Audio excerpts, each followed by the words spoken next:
এই জুয়েল, কই তুমি? আছি বাহিরে। বাহিরে কি? দরকারের সময় খুঁজে পাই না। কি বলুন? তাড়াতাড়ি রুমে আসো। কেন? ধুর, তুমি এত কথা বলো কেন? আসতে বলছি, আসো। আচ্ছা আসতেছি, কলটা কেটে দিলাম। কি রে, কে কল দিল? তোর ভাবি রুমে যেতে বলছে। মনে হয় আমাকে তোর সাথে দেখেছে। যা, তোর খবর আছে। তুই দাঁড়া, আমি একটু আসছি। যা, বেঁচে থাকলে দেখা হবে। ওপারে ভালো থাকিস বন্ধু। ফাজিল, থাক আমি আসছি। তারপর রুমে গেলাম। অবন্তীকে দেখে আমার চোখ কপালে উঠে গেল। একটা শাড়িকে উল্টাপাল্টা করে পরে আছে। কি ব্যাপার, আপনার এই অবস্থা কেন? এই তুমি আসছো? কি হয়েছে? ধুর, একা একা শাড়ি পরা যায় নাকি? দরজাটা লাগিয়ে এদিকে আসো। দরজা কেন লাগাবো? তো কি দরজা খুলেই শাড়ি পরবো? যাও, লাগিয়ে আসো।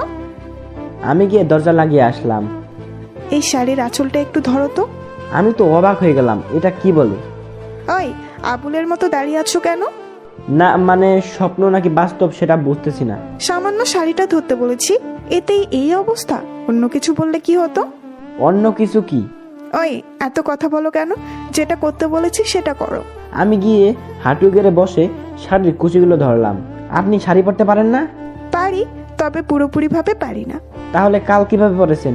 বাসা থেকে আসার সময় আম্মু পরিয়ে দিয়েছে। ও আচ্ছা। যাও, তুমি গিয়ে গোসল করে রেডি হয়ে নাও, একটু পর অনুষ্ঠান শুরু হয়ে যাবে। আচ্ছা ঠিক আছে। তারপর গোসল করে রেডি হয়ে নিলাম। অবন্তী নিজের হাতে আমার শার্টের বোতাম লাগিয়ে দিল। একটা জামাই জামাই ভাব আসলো শরীরে। আমি রেডি হয়ে বাইরে গেলাম। মাহির বাবা ডেকে নিয়ে গেল ওনার সাথে একটু দেখাশোনা করার জন্য। আমি ওনার সাথে গেলাম। বরপক্ষ চলে আসলো। খাওয়া দাওয়ার পর্ব শুরু হলো।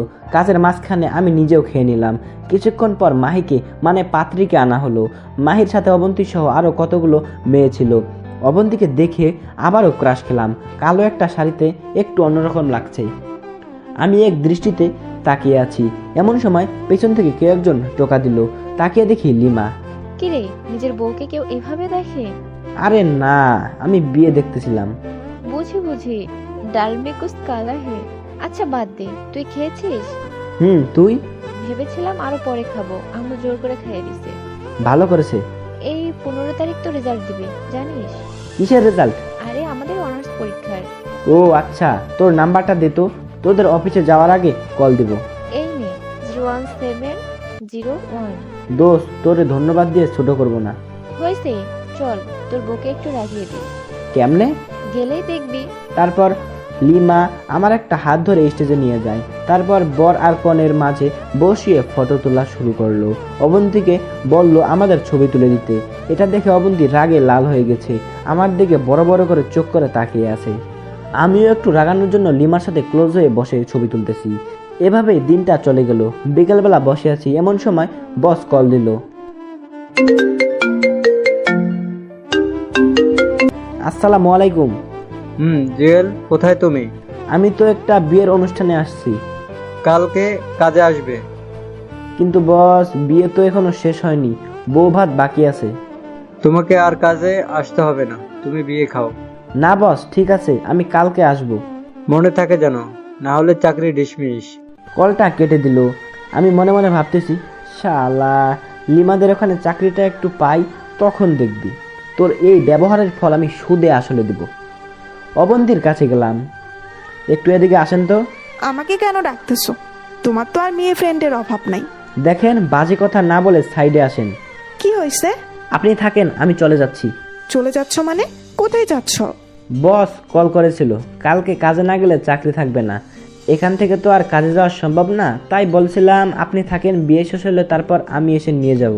দরকার নেই, দাঁড়াও, আমিও যাব। মানে কি, এখনো বিয়ে শেষ হয়নি? আসলটা শেষ, আর এখানে থেকেও কোনো মজা পাবো না। মাহি তো চলে যাবে, সো দাঁড়াও, আমি আসছি। কিছু না বলে দাঁড়িয়ে আছি। তারপর সবার থেকে বিদায় নিয়ে বাসার দিকে রওনা দিলাম। লিমাকে ইশারায় বলেছি মোবাইলে কথা বলবো। তারপর একটা সিএনজি নিয়ে বাসায় চলে আসলাম। তখন আম্মু বলল, কিরে চলে আসলি যে, বিয়ে শেষ নাকি? না, কাজ আছে, বস কল করেছিল তাই। তারপর রুমে চলে গেলাম, ফ্রেশ হয়ে বাইরে চলে গেলাম। আইমানকে কল দিয়ে আসতে বললাম। আসার পর পুরো ঘটনাটা ওর সাথে শেয়ার করলাম। বাহ, তার মনে সব ঠিকঠাক হয়ে গেছে। এখনো শিওর না, আরো কয়েকদিন দেখি। লিমার ডোজটায় কাজ হয়েছে, না হলে অবন্তী এসে সহজে নরম হতো না। ঠিক বলছিস, লিমা অনেক হেল্প করেছে। আরও কিছুক্ষণ আড্ডা দিয়ে বাসায় চলে আসলাম। রাতে খেয়ে দিয়ে রুমে গেলাম, দেখলাম অবন্তী বিয়ের ছবিগুলো দেখতেছে। আমি গিয়ে কাঁথা আর বালিশটা নিয়ে ফ্লোরে ঘুমানোর জন্য রেডি হচ্ছি। অবন্তীর দিকে বারবার তাকাচ্ছি সে কিছু বলে কিনা, কিন্তু না, কিছু বলল না। আমি শুয়ে গেলাম। শুয়ে শুয়ে ভাবতেছি অবন্তী তো কিছুই বলল না, তাহলে বিয়েতে কেন শুয়েছিল একসাথে? মনে হয় এটা অন্যদের দেখানোর জন্য, মান সম্মান রক্ষার্থে এমনটা করেছে হয়তো। আমার কপালে এগুলো নেই, তাই এগুলো নিয়ে চিন্তা না করাই বেটার। অবন্তী আগেও আমাকে মেনে নেয়নি, এখনও নিচ্ছে না, আর ভবিষ্যতে নিবে না বলে মনে হয়। ভাবতে ভাবতে ঘুমিয়ে গেলাম। সকালে ঘুম থেকে উঠে ফ্রেশ হয়ে কাজে যাচ্ছি। এমন সময় আব্বু সামনে দিয়ে ঘোরাঘুরি করতেছে, মনে হয় কিছু একটা বলবে। কিছু বলবে? তোর কাছে কিছু টাকা হবে? তোর মায়ের মেডিসিন শেষ। আমি জানি পকেটে মাত্র 20 টাকা আছে, কারণ যেগুলো ছিল সব বিয়েতে খরচ হয়ে গেছে। যাতায়াত, বিয়ের উপহার, অবন্তীর শাড়ি, পুরো মাসের বেতনই শেষ। কি বলবো বুঝতেছি না। আচ্ছা, প্রেসক্রিপশনটা আমাকে দাও, আমি আসার সময় নিয়ে আসবো। তারপর বাবার থেকে প্রেসক্রিপশনটা নিয়ে বেরিয়ে গেলাম। ভাবতে লাগলাম কিভাবে কি করব। হেঁটে হেঁটে কাজে চলে গেলাম। প্রতিদিনের মতো সেই দোকানে দোকানে মাল দেওয়া আর ভ্যান ঠেলা। কাজ শেষ করে আসার সময় বসের কাছে কিছু টাকা চাইলাম। শালা টাকা তো দিলই না, উল্টো আরও ঝাড়ি দিল। পরে আইমানকে কল করে দেখা করতে বলি, ওর কাছ থেকে কিছু টাকা নিয়ে আম্মুর জন্য মেডিসিনগুলো কিনে নিয়ে আসি। এভাবে দিন যেতে লাগলো। কয়েকদিন পর আমাদের রেজাল্ট দিবে। এটা নিয়ে আমার তেমন কোনো মাথা ব্যথা নেই, কারণ আমার পরীক্ষা যে খারাপ হয়েছে সেটা আমি খুব ভালো করে জানি। ফেল করব এটাও শিওর। এদিকে অবন্তী রেজাল্টের চিন্তায় শেষ। দেখতে দেখতে রেজাল্টের দিন চলে আসলো। আমি যথারীতি কাজে চলে গেলাম। দুপুরবেলা অবন্তী আমাকে কল দিয়েছে। এই জুয়েল, তুমি কোথায়? কাজে আছি। কেন, কি হয়েছে? রেজাল্ট দিয়ে দিছে, আমি পাস করেছি। কংগ্রাচুলেশন। থ্যাঙ্কস। এই তোমার রোল নাম্বার আমি ভুলে গেছি, আমাকে বলো তো। আমি নিজেও ভুলে গেছি। অ্যাডমিন কার্ড দেখো। আচ্ছা, দেখতেছি। তারপর কলটা কেটে দিল। পাশে বস ছিল। আমার মোবাইলে কথা বলা দেখে উনি বিরক্ত মাখা মুখ নিয়ে বলল, ওই মিয়া, কাজ করতে আসো নাকি প্রেম করতে? Sorry boss. আরে রাখো তোমার চুরি, মোবাইল বন্ধ করো মিয়া। এতই যখন বউ বউ করো তাহলে কাজে আসো কেন? বউয়ের কাছে থাকলেই তো পারো। এই শালার উপর তো রাগ হচ্ছেই, সাথে অবন্তীর উপরও। কল দেওয়ার আর সময় পেল না। রেজাল্ট দিয়েছে তো কি হয়েছে, বাসায় গেলেও তো বলা যেত। আমি মোবাইলটা বন্ধ করে রেখে দিলাম। তারপর কাজ শেষ করে বসের কাছে টাকা চাইলাম। উনি মুখের উপর বলে দিয়েছে মাস শেষ হওয়া ছাড়া কোনো টাকা দিবে না, যদি অতিরিক্ত করি তাহলে অতিরিক্ত কাজের টাকা দিবে। আমি আরও 2 ঘন্টা করে 100 টাকা নিলাম, তার হিসেবে নাকি আরও কম পাবো। তারপর গেলাম টিউশনিতে। পড়ানোর এক পর্যায়ে ছাত্রীর মা আসলো, টাকা হাতে দিয়ে দাঁড়িয়ে আছে। আন্টি, কিছু বলবেন? এই নাও তোমার এই মাসের বেতন। কিন্তু আন্টি, মাস তো এখনো শেষ হয়নি। জানি তোমাকে আর আসার দরকার নেই, আমি ওর জন্য নতুন টিচার দেখেছি। কিন্তু আন্টি, কেন? তুমি রাত করে আসো, তার উপর দেখে মনে হয় ক্লান্ত। তোমার পড়ানো নাকি ওর কাছে ভালো লাগে না। আর কি? আর তুমি নাকি ভ্যান গাড়ি ঠেলো। তোমাকে আজকে সকালে ওর ফ্রেন্ড সবাই দেখেছে। তারপর স্কুলে গিয়ে ওরে অনেক রকম কথাবার্তা বলেছে, ঠাট্টা করেছে। আমি কিছু না বলে নিচের দিকে তাকিয়ে আছি। শালা ভ্যান গাড়ির সাথে পড়াশোনার কি সম্পর্ক, এখনো আমার মাথায় আসছে না। কিছু না বলে ওই বাসা থেকে বেরিয়ে গেলাম। এবার কি হবে? টিউশনির টাকাটা দিয়ে আব্বু আম্মুর মেডিসিন কিনি, কিন্তু এবার কি হবে? হঠাৎ করে অবন্তীর রেজাল্টের কথা মনে পড়লো। আন্টির দেওয়া বেতনগুলো দেখতে লাগলাম। পুরো টাকাটা দেয়নি, অর্ধেক দিয়েছে। বাস আসলে সব দিক দিয়েই আসে। অবন্তীর জন্য 2 কেজি মিষ্টি নিলাম। তারপর হেঁটে হেঁটে বাসায় চলে গেলাম। কলিং বেল দেওয়ার একটু পর দরজা খুলে দিল। অবন্তী আমাকে দেখে জড়িয়ে ধরে কান্না শুরু করে দিল। আমি তো পুরো টাসকি খেয়ে গেলাম, কিছু বলার ভাষাই খুঁজে পাচ্ছি না। একটু পর আম্মু রুম থেকে বের হয়ে দেখে অবন্তী আমাকে জড়িয়ে ধরে আছে। আম্মু হাসতে হাসতে আমার রুমে চলে যায়। আমি লজ্জায় লাল হয়ে গেলাম। তারপর অবন্তী আমাকে ছাড়িয়ে বলতে থাকে, জুয়েল, আমি পাস করেছি। কনগ্রাচুলেশন, এই নিন মিষ্টিগুলো নিয়ে যান। ওই আমি পাস করছি সেজন্য আমি এত খুশি হইনি, খুশি হয়েছি এই জন্য তুমিও ভালো পাস করছো। কি?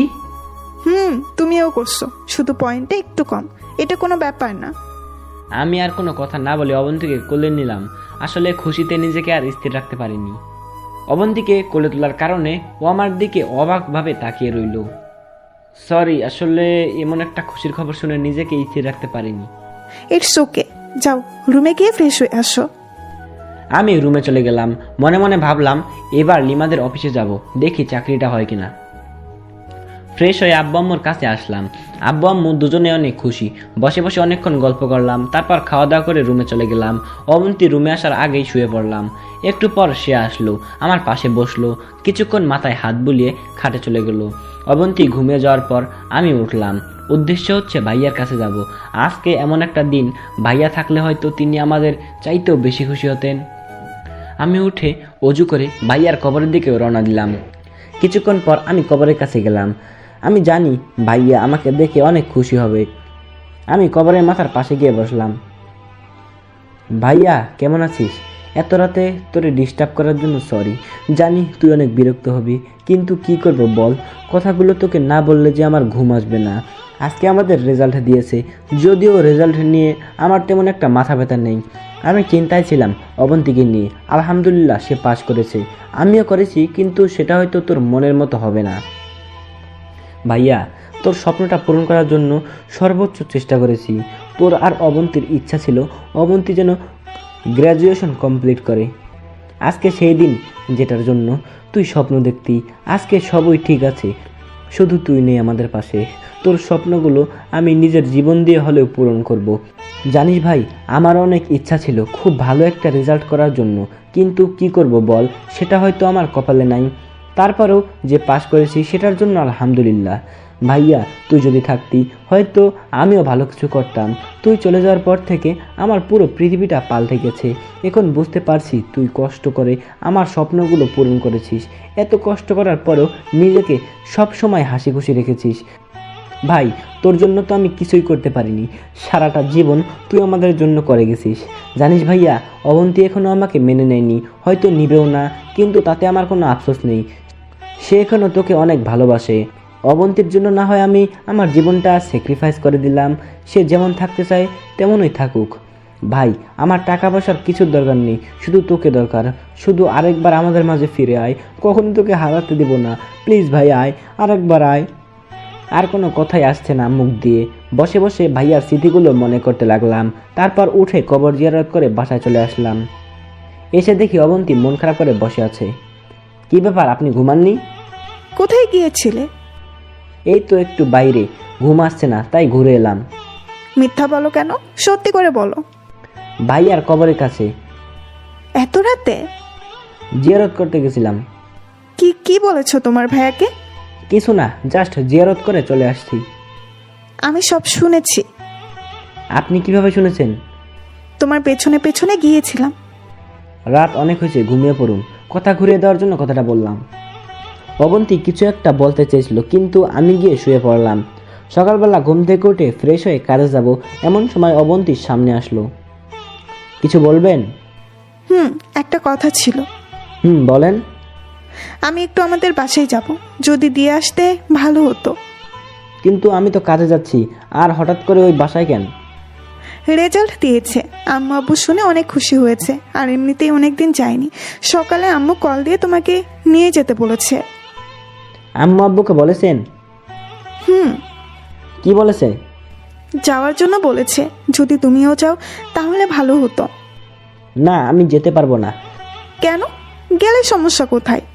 কাজ আছে, কালকে এমনিতে অগ্রিম টাকা নিয়ে এসেছি। এখন কাজ না করলে বের করে দিবে, পরে দেখা যাবে চাকরিটাও যাবে। তাহলে আমাকে বাসায় নামিয়ে দিয়ে তারপর যেও প্লিজ। না করো না, একা একা ভয় করে।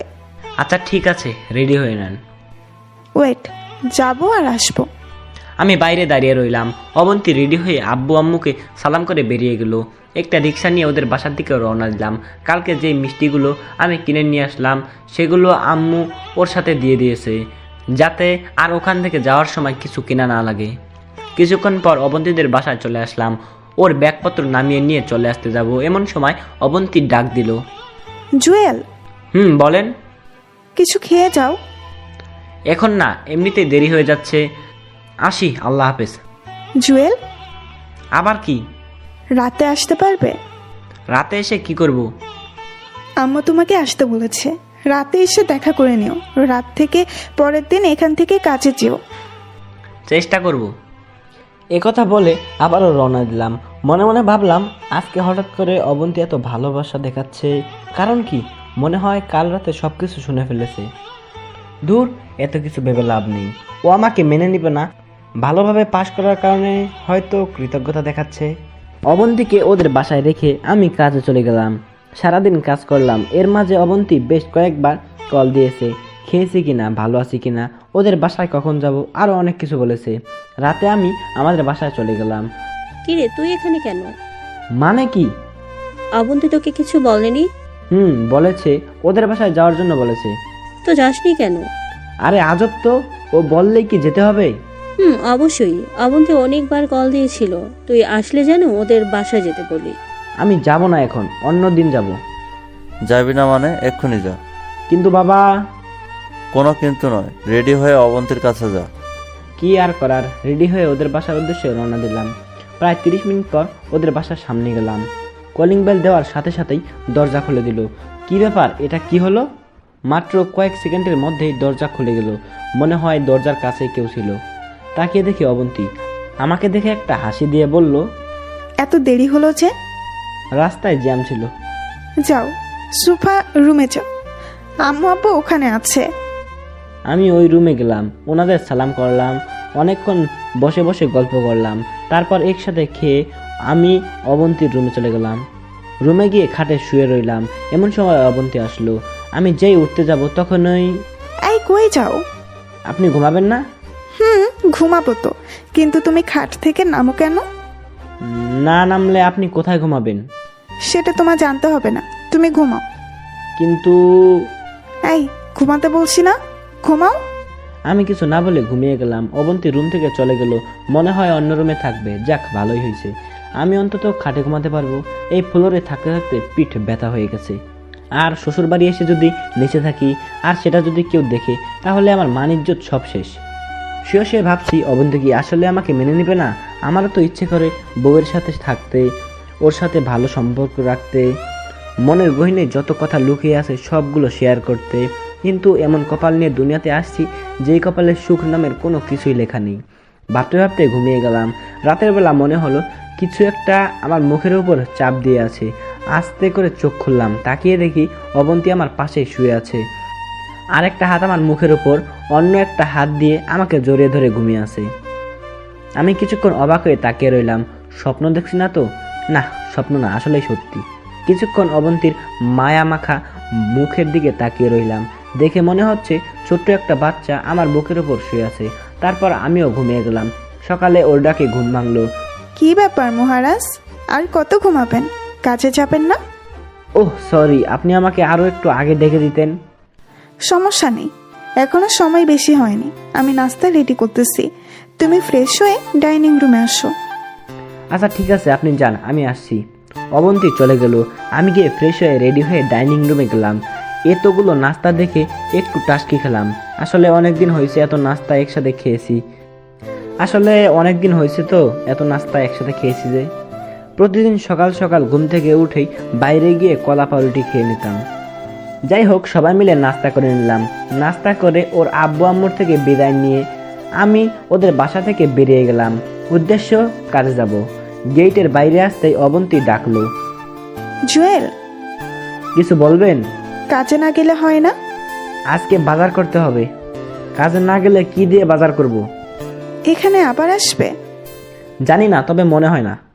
প্লিজ আসিও। চেষ্টা করব। তারপর বিদায় নিয়ে বেরিয়ে গেলাম। সোজা কাজে চলে গেলাম।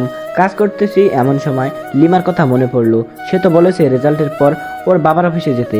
রেজাল্ট তো দিল, দেখি কিছু একটা হয় কিনা। সেখানে চাকরিটা হয়ে গেলে অন্তত আর ভ্যান গাড়ি নিয়ে হেঁটে হেঁটে মাল বিক্রি করা লাগবে না। লিমাকে কল দিলাম, কয়েকবার রিং পড়লো কিন্তু ধরলো না। আবার দিলাম, এবার ধরলো। হ্যালো লিমা, কেমন আছিস? জুয়েল নাকি রে? ভুলে গেলি নাকি? আরে হারামি, তোরে কেন ভুলবো? বল কি অবস্থা? এই তো মোটামুটি। তোর কি অবস্থা? বলিস না ভাই, যেটা আশা করেছিলাম সেটা হয়নি। তোর কি? কোনো মতে পাশ করেছি। আচ্ছা, একটা কথা ছিল। বল।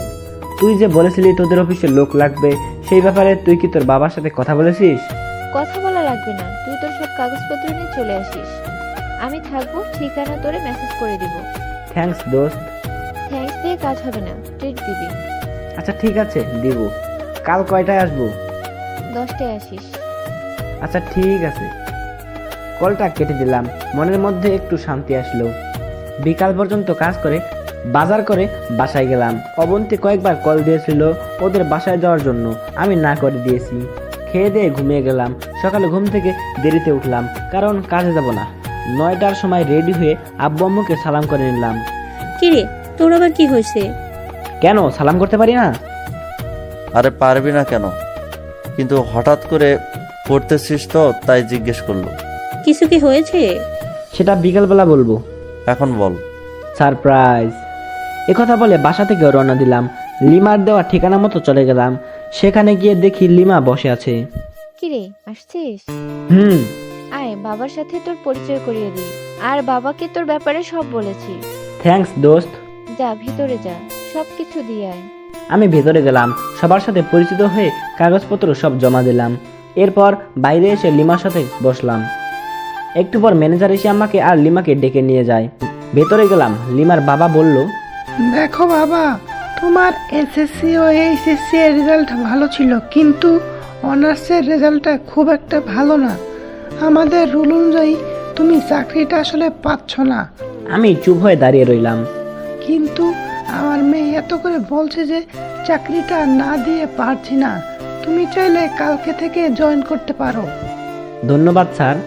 খুশিতে চোখ দিয়ে পানি বের হয়ে গেল। আমি আর লিমা ওর বাবার রুম থেকে বের হলাম।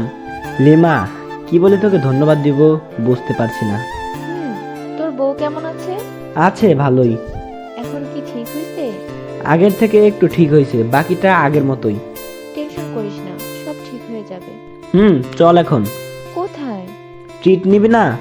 আজকে না, অন্যদিন। আচ্ছা ঠিক আছে, আজকে যাই। বসের সাথে কিছু হিসাব আছে, ওইগুলো শেষ করে আসি। যা, কালকে থেকে চলে আসিস। ওকে, আল্লাহ হাফেজ। তারপর লিমার কাছ থেকে বিদায় নিয়ে ওদের অফিস থেকে বের হয়ে রাস্তায় আসলাম। আয়মান কল দিল। ওর সাথে কথা বলতে বলতে রাস্তা পার হচ্ছি, এমন সময় কিছু একটা সজোরে এসে আমাকে ধাক্কা দিল। ধাক্কা খেয়ে অনেক দূর গিয়ে পড়ি। তারপর আর কিছুই মনে নেই। যখন জ্ঞান আসলো, নিজেকে হাসপাতালে আবিষ্কার করলাম। তাকিয়ে দেখি অবন্তী আমার পাশে বসে আছে। আমি ওর দিকে তাকালাম। আমার তাকানো দেখে অবন্তী আমাকে জড়িয়ে ধরে কান্না করতে শুরু করলো। কিছুক্ষণ পর ছেড়ে দিয়ে বলল, এখন কেমন লাগছে? ভালো। টেনশনের দরকার নেই, খুব বেশি কিছু হয়নি। ডাক্তার বলেছে 2-1 দিনের মধ্যেই বাসায় চলে যেতে পারবে। আমি তোমার আপু আম্মুকে কল দিয়ে আসতে বলেছি। বুঝলাম না অবন্তী হঠাৎ করে আমার আব্বু আম্মু বলছে কেন? তারাও তো আব্বু আম্মু। কিছু না বলে চুপ করে রইলাম। ওনারা আসছে, তুমি শুয়ে থাকো। আপনি কোথায় যাচ্ছেন? আমার একটু কাজ আছে। আমার এই অবস্থায় অবন্তী আমার পাশে থাকবে সেটা না করে বলতেছে নাকি তার কাজ আছে। বাবা মা আসা পর্যন্ত থাকুন। না, দেরি হয়ে যাবে, অন্য কোনো দিন দেখে যাবো। অবন্তী উঠে চলে গেল। আমি শুয়ে শুয়ে ভাবতে লাগলাম, হঠাৎ করে অবন্তীর কি এমন হলো যে এত কাজ আমাকেও জানাচ্ছে না। আম্মু আব্বু আসলো, এসে আমাকে ধরে কান্না করতে লাগলো। আম্মুকে সান্ত্বনা দিলাম যে আমি ঠিক আছি, শুধু মাথায় একটু আঘাত লাগছে। অবন্তী কই? এই তো একটু আগে গেছে, ওর নাকি খুব একটা জরুরি কাজ আছে।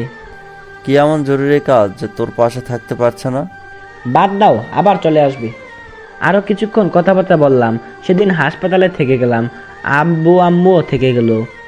পরের দিন হাসপাতাল থেকে বাসায় চলে গেলাম, কিন্তু এই 2 দিনে অবন্তী একবারও আসেনি এবং একটা কলও দেয়নি। আমি আর নিজ থেকেও দেয়নি। 1 সপ্তাহ পর মোটামুটি সুস্থ, তাই চিন্তা করলাম নতুন অফিসে জয়েন করে ফেলি। বসে থাকা ঠিক হবে না, তাই রেডি হয়ে সকালবেলা বের হচ্ছি। আম্মু সামনে আসলো। কোথাও যাচ্ছিস? চাকরি পেয়েছি, বেতনও আগের থেকে ভালো, কষ্ট কম, তাই চিন্তা করলাম আজ থেকে শুরু করে দেই। সে কিরে, তুই তো আমাদের একবারও বলিসনি। যেদিন অ্যাক্সিডেন্ট করেছিলাম সেদিন আম্মু বাবাকে ডেকে বলল। বাবা অনেক খুশি হলো। দুজনের কাছ থেকে বিদায় নিয়ে বের হব, এমন সময় আবার দাঁড়িয়ে গেলাম। কিছু বলবি? অবন্তীকে কেউ কিছু বলবে না, বলার দরকার নেই। কেন রে, এমন একটা খুশির খবর মেয়েটাকে না দিয়ে পারি? না, দেওয়ার দরকার নেই, সময় হলে জানবে। এখন নিজে থেকে কেউ কিছু বলবে না। আচ্ছা ঠিক আছে, বলবো না। আমি আর কিছু না বলে রওনা দিলাম। 30 মিনিট পর অফিসে গেলাম। ম্যানেজারকে সালাম দিলাম, উনি সব কিছু ঠিকঠাক করে দিল। আমাকে সবার সাথে পরিচয় করিয়ে দিয়ে আমার ডেস্ক দেখিয়ে দিল এবং কাজ বুঝিয়ে দিল। নতুন অফিস, নতুন কাজ, ভালোই লাগছে, কিন্তু বারবার অবন্তীর কথা মনে পড়তে লাগলো। আজকে এতদিন অবন্তী একবারও আমাকে কল দেয়নি, কারণ কি? অবন্তী কি নতুন কারোর সাথে? না, এটা হতে পারে না। বসে বসে ওর কথা ভাবছি, এমন সময় লিমা এসে একটা টোকা দিল। কি ব্যাপার স্যার, ম্যামের কথা খুব মনে পড়ছে বুঝি? আরে না, তুই কখন আসলি? আসছি তো অনেক আগে, এসে দেখলাম তুই বসে বসে কি যেন চিন্তা করতেছিস। না, তেমন কিছু না। নতুন অফিস কেমন লাগছে? ভালোই। কোনো প্রবলেম হলে ম্যানেজারকে বলিস। ওকে, যা। তারপর আবার কাজ করতে লাগলাম, কিন্তু বারবার অবন্তীর কথা মাথায় ঘুরতে লাগলো। বিকালবেলা অফিস শেষ করে আইমানকে কল দিয়ে আসতে বললাম। আইমান আসলো, দুজনে একটা রেস্টুরেন্টে গেলাম, কিছু খাবার অর্ডার দিলাম। কিরে, তুই তো পুরাই চেঞ্জ, চাকরি পাইছিস? শালা একবারও বললি না। তোর জন্য সারপ্রাইজ ছিল, এখন তো বলে দিলাম। তা আজকে কয়দিন? আজকে জয়েন করলাম লিমাদের অফিসে। কোন লিমা? আরে আমাদের কলেজ ফ্রেন্ড লিমা। ও আচ্ছা, ভালো। আমার জন্য একটা দেখ। তুই চাকরি করলে তোর বাবার টাকা কে খাবে? আরে না, আগের মতো টাকা দেয় না। আব্বা কি পরিমাণ কিপটে তুই সেটা ভালো করেই জানিস। আচ্ছা, দেখবো। তোর ভাবি বউ কেমন আছে? ভাবি বউ মানে? আগে ছিল ভাবি, এখন হয়েছে বউ, দুইটা মিলে ভাবি বউ। তুই কোনোদিন ঠিক হবি না। তো কি অবস্থাও না, এবার তো অনেক খুশিতে থাকবে তাই না? ওরে কিছু জানাইনি। কেন? তারপর ওকে সবকিছু বললাম। জুয়েল দোস্ত, তোরে আমি আগে যেই কথাটা বলছি এখনো সেম কথাই বলতেছি। ওই মেয়েটার মধ্যে কোনো ঘাবলা আছে। যেমন? প্রথমত, তোর ভাই মারা যাওয়ার পর অবন্তী যদি তোদের বাসা থেকে চলে যেত, খুব ভালো বিয়ে করতে পারতো না। ওর ভাগ্য ভালো যে তুই ওরে আবার বিয়ে করছিস। দ্বিতীয়ত, তোর বাবা মা অবন্তীকে যে পরিমাণ ভালোবাসে, আদর করে, আমার মনে হয় পৃথিবীর অন্য কোথাও এমন আদর পাবে। সব কিছু থাকা সত্ত্বেও অবন্তী তোর সাথে একই খাটে থাকে না, একসাথে মিশে না। এই থেকেই তো বোঝা যায় ওর মাঝে কোনো ঘাবলা আছে। কিন্তু আমি তো ওরে কোনো অভাব দেখাইনি, ওর সবগুলো স্বপ্নই পূরণ করেছি। আমার মনে হয় ওর কোনো পুরনো বয়ফ্রেন্ড আছে। আরে না, এটা হয় না। এটাই হবে, গরিবের কথা বাসি হলেও মিষ্টি হয়। কি করব বল, আম্মু আব্বুর দিকে তাকিয়ে ওরে কিছু বলতেও পারছি না। ও এখন কোথায়? ওর বাবার বাসায়। আমার অ্যাক্সিডেন্টের আগে গেছে, এখনো আসেনি। একবারও আসেনি? না, কল করে জিজ্ঞাসাও করিনি আমি বেঁচে আছি নাকি মরে গেছি। তাইলে শিওর থাক ওর অন্য কোথাও রিলেশন চলতেছে। দোস্ত, ওরে ফলো করতে পারবি? ওকে, করলাম। সমস্যা কোথায়? কিন্তু এটা শিওর যে অবন্তী তোর কাছে থাকবে না, আগে হোক আর পরে হোক, ওরে ডিভোর্স দিতেই হবে। তুই না দিলেও সে তোকে দিবে। আচ্ছা, তুই শুধু ফলো কর। ওকে। আরো কিছু কথা বলে বাসায় চলে আসলাম। এসে ফ্রেশ হলাম, আম্মু রুমে আসলো। কিছু বলবে? বলো, আব্বু কোথায়? বাইরে গেছে।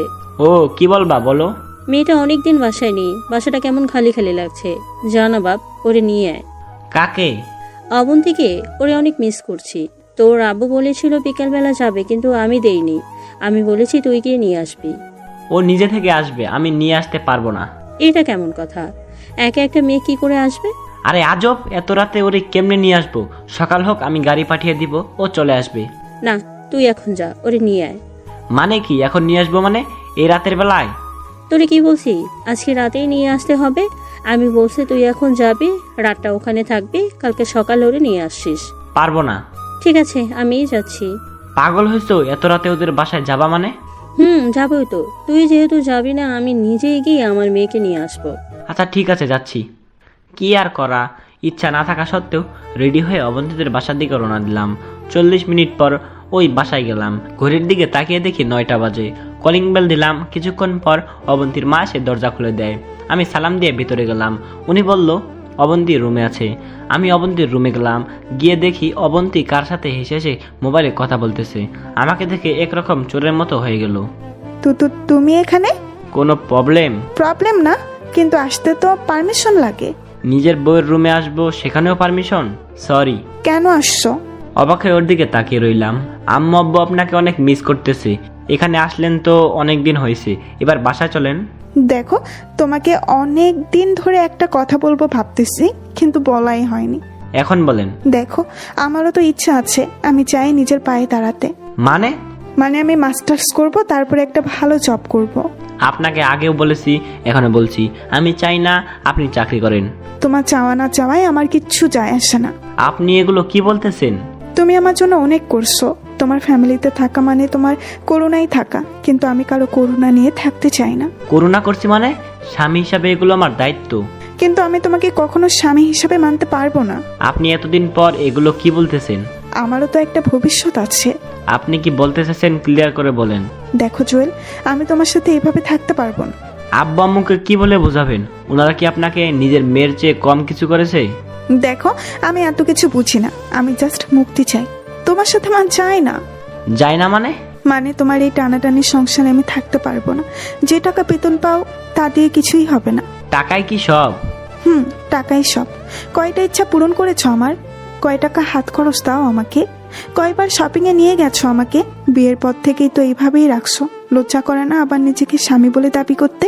আমি সর্বোচ্চ চেষ্টা করেছি, আর কি করব? আমি এত কিছু বুঝি না। তার মানে আপনি যাবেন না, এই তো? আমি আর কোনো কথাই বললাম না। অবন্তীদের বাসা থেকে বেরিয়ে গেলাম, কাউকে কিছু বললাম না। এত রাতে বাসায় যাওয়া ঠিক হবে না। আব্বু আম্মুকে যদি জানাই তাহলে ওনারা অনেক কষ্ট পাবে। আর কিছুদিন দেখি, পরে না হয় সময় করে সব ওনাদের জানিয়ে দিব। আয়মানকে কল দিলাম, আজ রাত ওর সাথেই থাকতে হবে, কারণ এত রাতে বাসায় যাওয়া ঠিক হবে না। আয়মান বলল ওদের বাসায় যাওয়ার জন্য। যেতে যেতে ভাবতে লাগলাম, অবন্তীর জন্য আমি এত কিছু করলাম, অথচ সে এক মুহূর্তে সব ভুলে গেল। তাহলে 2 রাতে যে আমার সাথে ঘুমাইছে ওইটা কেন করলো? আমি আব্বু আম্মুকে কি বলবো? ওনারা তো অবন্তীকে না পেলে মারাই যাবে। অবন্তী এত বড় বিশ্বাসঘাতকতা করবে আমি তো কোনোদিনও কল্পনা করিনি। ভাবতে ভাবতে আয়মানদের বাসায় চলে গেলাম। কলিং বেল দিলাম, কিছুক্ষণ পর আয়মান বেরিয়ে আসলো। জুয়েল, আসছিস? আয় ভিতরে আয়। আমি ভিতরে গেলাম, ওর আম্মুকে দেখে সালাম দিলাম। আরে জুয়েল, যে কতদিন পরে আসছো, কেমন আছো বাবা? জি আন্টি, আমি ভালো আছি। আপনি কেমন আছেন? আছি বাবা, বয়স হয়ে গেলে যা হয় আর কি। জুয়েল, তোমার আব্বু আম্মু কেমন আছে? জি আন্টি, সবাই ভালো। আর কিছু কথা বলে আয়মানের রুমে চলে গেলাম। রুমে গিয়ে ফ্রেশ হয়ে মাত্র বসলাম, আন্টি এসে ডেকে নিয়ে গেল খাওয়ার জন্য। খাওয়া দাওয়া শেষে আবার আয়মানের রুমে গেলাম। খাটে আমি আর আয়মান পাশাপাশি শুয়ে আছি। এমন সময় আয়মান বলল, জুয়েল, এই জুয়েল, কি হয়েছে এবার বল। অবন্তীর কথাগুলো বললাম। তোরে আমি আগেই বলছি, এই মেয়েটার মধ্যে কোনো ঘাবলা আছে। দোস্ত, আমার মাথায় কিচ্ছু আসছে না। অবন্তী আমার সাথে এমন করবে আমি ভাবতেও পারিনি। দেখ জুয়েল, তোরে আমি আগেও বলছি, এখনো বলছি, এই মেয়েটার সাথে তোর হবে না।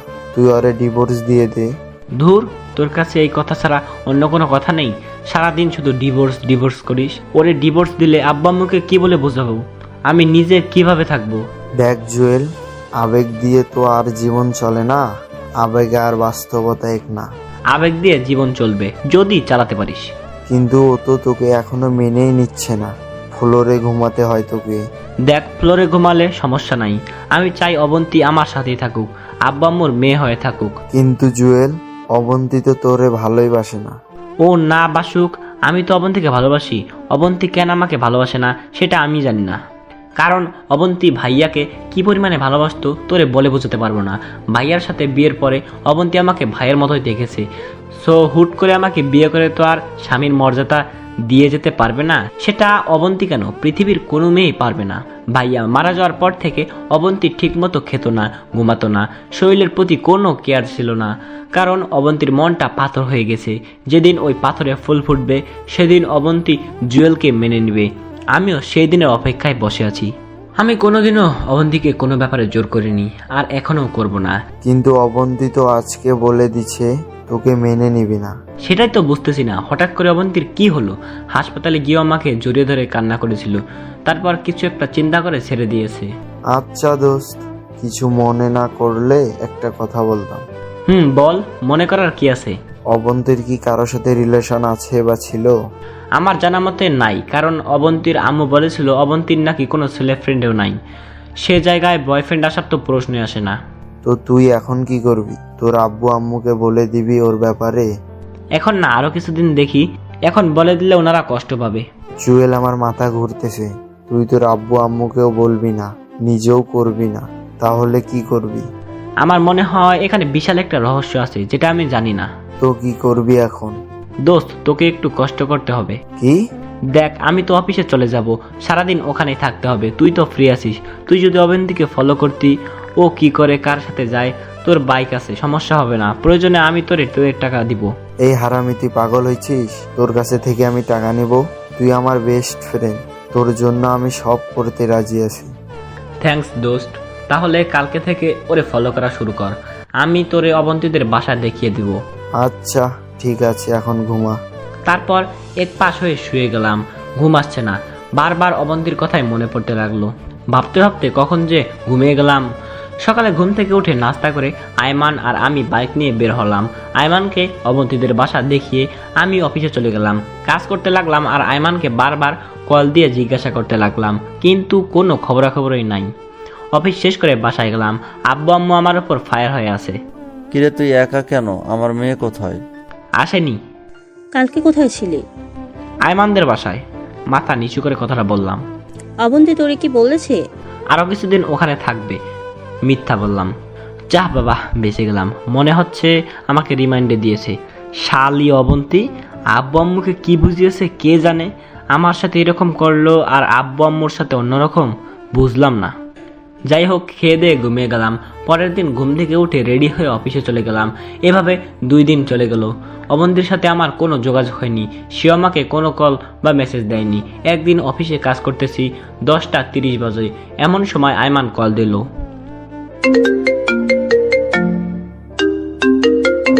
হ্যালো জুয়েল। বল। কই তুই? অফিসে। তুই কোথায়? আমি তো অবন্তীদের বাসার সামনে। কোনো খবর পাইছিস? এই মাত্র একটা গাড়ি অবন্তীদের বাসার সামনে আসলো, আর অবন্তী সেটাতে উঠে চলে যাচ্ছে। গাড়িতে কে দেখছিস? না, দেখা যাচ্ছে না। আচ্ছা দোস্ত, তুই গাড়িটা ফলো কর, কি হয় আমাকে জানা। আচ্ছা ঠিক আছে। কলটা কেটে দিল। আমি একটু টেনশনে পড়ে গেলাম। অবন্তী কার সাথে ঘুরতেছে। 11:20 আয়মান আবার কল দিল। জুয়েল। বল। ঘটনা তো কিছুই বুঝলাম না। কেন, কি হয়েছে? তোর অবন্তী তো নীলার সাথে। কোন লিমা? অবন্তী তো লিমার কথা শুনতেই পারে না। আরে বেটা, আমার ফ্রেন্ড, জানি তোর বিশ্বাস হবে না। আমি ছবি পাঠাচ্ছি, তুই দেখ। আমার কাছে নর্মাল মোবাইল। আচ্ছা, বিকেল বেলা দেখা করিস। ঠিক আছে। আজকে অবন্তী লিমার সাথে কি করে? আমি কেমনে বলবো, তুই লিমারে জিজ্ঞেস করিস। আচ্ছা, তুই আর একটু ফলো কর। ওকে ওকে। আমি বিকালে তোর সাথে দেখা করব। কল কেটে দিল। কাজ শেষ করে বিকালবেলা আয়মানের সাথে দেখা করলাম। আয়মান ওর মোবাইলে তোলা ছবিগুলো আমাকে দেখাতে লাগলো। আসলেই তো এটা যে লিমা। কিন্তু অবন্তী লিমার নাম শুনতেও পারে না। আমাকে কয়েকবার হুমকি দিয়েছে যাতে আমি লিমার সাথে কথা না বলি, দেখা না করি। কিন্তু এখন দেখছি সে নিজেই লিমার সাথে হাত ধরাধরি করে হাঁটছে। কাহিনী তো একটা আছে যেটা আমি জানি না, কিন্তু আমাকে এভাবে বসে থাকলে চলবে না। এই কাহিনীটা কি সেটা বের করতে হবে। এই জুয়েল, কি ভাবতেছিস? দুজনে একসাথে কি করে সেটা? লিমাকে জিজ্ঞেস কর, তাহলে কাহিনী বুঝে যাবে। কিন্তু লিমা কি আমাকে বলবে? বলবে না কেন? অবশ্যই বলবে। না রে, লিমার পেট থেকে সহজে কথা বের হয় না। ওরে ইমোশনাল করে বের করতে হবে। কিন্তু কিভাবে? কিছু একটা চিন্তা কর। দেখি। আচ্ছা, এখন কল দেব? তুই পাগল হয়েছিস? এখন দিলে ভুলেও বলবে না। তোর সাথে যখন দেখা করবে তখন সিস্টেমে জিজ্ঞেস করে নিবি। আচ্ছা ঠিক আছে। আরো কিছুক্ষণ আড্ডা দিয়ে বাসায় চলে গেলাম। খাওয়া দাওয়া করে বাসায় বসে বসে ভাবতে লাগলাম আসলে অবন্তী কি করতে চাচ্ছে। 2 দিন পর আমি অফিসে কাজ করতেছি, এমন সময় লিমা আমার ডেস্কে আসলো। কি রে জুয়েল, কি খবর? ভালো না রে। কেন, বউয়ের জন্য খারাপ লাগছে বুঝি? এই তো ফকিন্নি মুখ দিয়ে আসল কথা বের করে দিছে, বাকি কথাগুলো বের করে নেই। না রে দোস্ত, বউয়ের জন্য না। তাহলে? আমি আর বেশি বাঁচবো না রে। তুই এগুলো কি বলিস? পাগল হলি নাকি? সত্যি বলছি, ডাক্তার বলেছে আর বেশি দিন নাই। এই তোর শরীর ঠিক আছে তো? দোস্ত, আমি তো চলে যাব, যাওয়ার আগে একটা রিকোয়েস্ট রাখবি প্লিজ। একেবারে নরম গলায় কথাটা বললাম। তুই কি বলতেছিস এগুলো? আমার মাথা ঘুরতেছে। তোকে দেখে তো ভালো মনে হচ্ছে। না রে, বল, আমার রিকোয়েস্টটা রাখবি। কি রিকোয়েস্ট বল? এই তো লাইনে আসছে। অবন্তীর সাথে কি চলতেছে বলবি? মরার আগে জানতে চাই। লিমা চুপ করে আছে। কি হলো বল? তুই কিভাবে জানিস? তোকে আর অবন্তীকে আমি একসাথে দেখেছি, প্লিজ বল। তোর সাথে তো আমি মাহির বিয়েতে হেসে হেসে কথা বলেছিলাম। তখন অবন্তী এসে আমার হাত ধরে কান্না করতে লাগলো আর বলল যাতে তোর সাথে না মিশি। তো তুই কি বললি? আমি বলেছি তুই আর আমি জাস্ট ফ্রেন্ড, আর কোনো সম্পর্ক নেই। অবন্তীকে রাগানোর জন্য আমরা বিয়েতে এমন করেছি। এরপর থেকে আমার আর অবন্তীর মাঝে ভালো একটা ফ্রেন্ডশিপ হয়ে যায়। আমরা এখন থেকে অন্যকে তুই করে ডাকি। তো আমাকে বলিসনি কেন? অবন্তী বলতে নিষেধ করেছে, তোরে নাকি শাস্তি দেবে। কি শাস্তি? তুই যাতে অন্য মেয়ের সাথে জীবনের কথা না বলিস। আমি যে এখানে চাকরি পেয়েছি সেটাও কি বলে দিয়েছিস? তুই জয়েন করতে আসার আগেই ওরে বলে দিয়েছি। তার মানে আমি বলার আগে আব্বু আম্মু আর অবন্তী জেনে গেছে? আচ্ছা, এখন আমাদের মধ্যে একটু ঝামেলা চলতেছে, তুই সেটা জানিস? জানবো না কেন, আমার বুদ্ধি দিয়েই তো অবন্তী এগুলো করতেছে। তার মানে এইসবের মধ্যে তুইও আছিস? হ্যাঁ রে দোস্ত, আমি অনেকবার না করেছি, কিন্তু অবন্তী আমাকে কিছুতেই ছাড়েনি, তাই করতে বাধ্য হলাম। কিন্তু আসল কথা কি জানিস? কি? অবন্তী তোকে অনেক ভালোবাসে। কসু বাসে, ও জীবনেও আমাকে মেনে নিবে না। নিবে দেখিস। আচ্ছা এবার বলতো তোর কি হয়েছে? আমার আবার কি হবে? তুই না একটু আগে বললি তুই আর বেশি দিন নেই। আরে ফকিন্নি, এটা মিথ্যা ছিল। তোর পেট থেকে আসল কথা বের করার জন্যই এমন করেছি। কি? তুই যদি পারিস, আমি কেন পারবো না? তুই এটা করতে পারলি? দাঁড়া, আমি অবন্তীকে সব বলে দিব। বলে দে, তাতে তুই বাস খাবি, আমার কি? ধুর, আমি তোদের কারোর সাথেই নাই। মন্নু, মাইনকা চিপায় আটকাইছো, বের হওয়ার সুযোগ নাই। বেশি চালাকি করলে এই অবস্থাই হবে। আমি আর এসবের মধ্যে নেই। তুই আগে ছিলি, এখন আসোস, এন্ড আগামীতেও থাকবি। শোন। আবার কি? আমি আর তোকে কোনো ইনফরমেশন দিব না। তুই এত হারামি আগে জানতাম না। আরে আগে কথা শোন। বল। আমি যে সবকিছু জেনে গেছি, অবন্তী যাতে না জানে। আমি ওরে বলে দিব। ওকে বলিস। আমি অবন্তীকে বলবো লিমা নিজে এসে আমাকে সত্য কথা বলে দিছে। তখন অবন্তীর পক্ষ থেকে খুব সুন্দর আর সাজানো একটা বাস খাবি। সো অবন্তীকে কিচ্ছু বলবি না। আচ্ছা। লিমা চলে গেল। আমি চেয়ারে হেলান দিয়ে বসলাম। এবার একটু শান্তি আসলো। শালার অবন্তী জীবনটা শেষ করে দিল। কোথায় এসে আমার সাথে রোমান্স করবে সেটা না, উল্টো আমাকে বাস দেওয়ার জন্য উঠে পড়ে লেগেছে। বালিকা, তুমি যদি চলো ডালে ডালে আর আমি চলি পাতায় পাতায়, জুয়েল কি জিনিস এবার ভালো করে টের পাবা। আইমান্না হারামিরে কল দিয়ে আসার জন্য বললাম, দেখা করব। সন্ধ্যার সময় আসলো। আইমানকে সবকিছু বললাম। আইমান তো পুরা টাস্কি খেয়ে বসে আছে। আরে কি বলিস? সত্যি। অবন্তীর দিকে তাকালে তো মনে হয় নিষ্পাপ একটা মেয়ে, কিছুই জানে না, ভাজা মাছ উল্টে খেতে জানে না, কিন্তু ওর ভিতরে এত প্যাঁচ। দাঁড়া, আমি ওর প্যাচ বের করছি। একটা জিনিস আমার মাথায় আসছে না। কি? অবন্তী তোরে হঠাৎ শাস্তি দিতে যাবে কেন? আমি জানি না, সেখানেও হয়তো কোনো রহস্য আছে। দেখ এবার কি হয়। দোস্ত, আমি যাই, কালকে দেখা করব। কোথায় যাবি? এখন বাসায় যাব, রেডি হয়ে অবন্তীদের বাসায় যাব। অবন্তীদের বাসায় কেন? তুই এখনো ছোট, বুঝবি না কিছু। আরো বড় হয়ে নে, তারপর নিজে নিজে বুঝে যাবি। আয়মান আবুলের মতো তাকিয়ে রইল। আমি বাসায় চলে গেলাম। ফ্রেশ হয়ে আব্বুর কাছে আসলাম। কোথাও যাবি নাকি? কোথায়? তোমার বেআই মশাইয়ের বাসায়। এত রাতে ওখানে কেন? কেন যেতে পারি না? পারবি না কেন? শ্বশুর বাড়ি মধুর হাড়ি, যখন ভালো লাগে তখন যাবি। এখন কি অবন্তীর কথা খুব মনে পড়ছে? আরে এগুলো কি বলো, দূর, যাবই না। বাবা বসে বসে হাসতেছে। আমি রান্নাঘরে গেলাম, আম্মুকে বলে বেরিয়ে গেলাম। 30 মিনিট পর অবন্তীদের বাসায় গেলাম। কলিং বেল চাপ দিলাম। কিছুক্ষণ পর দরজা খুলে দেয়। তাকিয়ে দেখি অবন্তীর আম্মু আমাকে দেখে মোটামুটি একটা টাস্কি খেলো। খাওয়ার কথা যেখানে জুয়েলকে বলতে বলতে আসে না, সেখানে নিজে থেকেই এসে হাজির, তাও আবার রাতের বেলা। আমি সালাম দিয়ে ভেতরে গেলাম। অবন্তীর বাবা বসে বসে টিভি দেখতেছে। আমাকে দেখে উঠে দাঁড়ালো। আমি ওনার সাথে কৌশল বিনিময় করলাম। অবন্তী রুমে আছে, যাও। যাবো, এখন না, একটু পর। তাহলে বসো, গল্প করি। আমি ওনার পাশে গিয়ে বসলাম।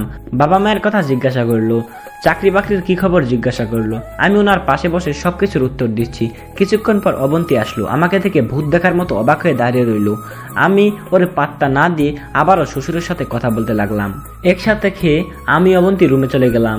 একটু পর অবন্তী আসলো। কি ব্যাপার, তুমি এখানে আসছো কেন? সেটা আপনাকে কেন বলবো? আজব তো, আমার রুমে এসে শুয়ে আছো অথচ আমাকেই বলবে না? আমি আমার বউয়ের রুমে আসছি, আপনার সমস্যা কোথায়? জুয়েল, এসবের মানে কি? মানে খুব সোজা, আমি আমার বউয়ের কাছে আসছি আর বউয়ের সাথেই থাকবো। দেখো জুয়েল, ভালো হবে না কিন্তু, আমি কিন্তু চিৎকার করব। তো করেন, দেখি কে আসে। অবন্তী একটু ভয় পেয়ে গেল, তারপর আমার একটু সামনে আসলো। জুয়েল, তুমি সত্যি করে বলো তো কেন আসছো? কেউ একজনকে অনেক ভালোবেসে ফেলেছি, ওরে ছাড়া থাকতে পারছি না, তাই চলে আসলাম। অবন্তী কিছুক্ষণ আমার দিকে অবাক হয়ে তাকিয়ে রইল, তারপর আমার পাশে এসে বসলো। কাকে ভালোবাসো? যে এখন আমার পাশে বসে আছে। অবন্তীর চোখে পানি টলমল করতেছে। আমি ওর একটা হাত ধরে বললাম, আমি কি এতটাই বাজে, এতটাই খারাপ যে আপনি আমাকে মেনে নিতে পারছেন না? অবন্তী চুপ করে আছে। এটা ঠিক যে আপনি কখনো আমাকে মন থেকে মেনে নেবেন না, আবার এটাও জানি কোনো এক কারণে আপনি আমাকে শাস্তি দিতে চেয়েছেন, কিন্তু এমন শাস্তি দিচ্ছেন আরেকটু হলে তো আমি এই পৃথিবী ছেড়ে। না প্লিজ। শেষ করার আগেই মুখে হাত দিয়ে দিল। এগুলো ভুলেও মুখে আনবে না। একজনকে হারিয়ে ফেলেছি, আর কাউকে হারাতে চাই না। এই সব কিছুর জন্য আমি অনেক অনেক সরি।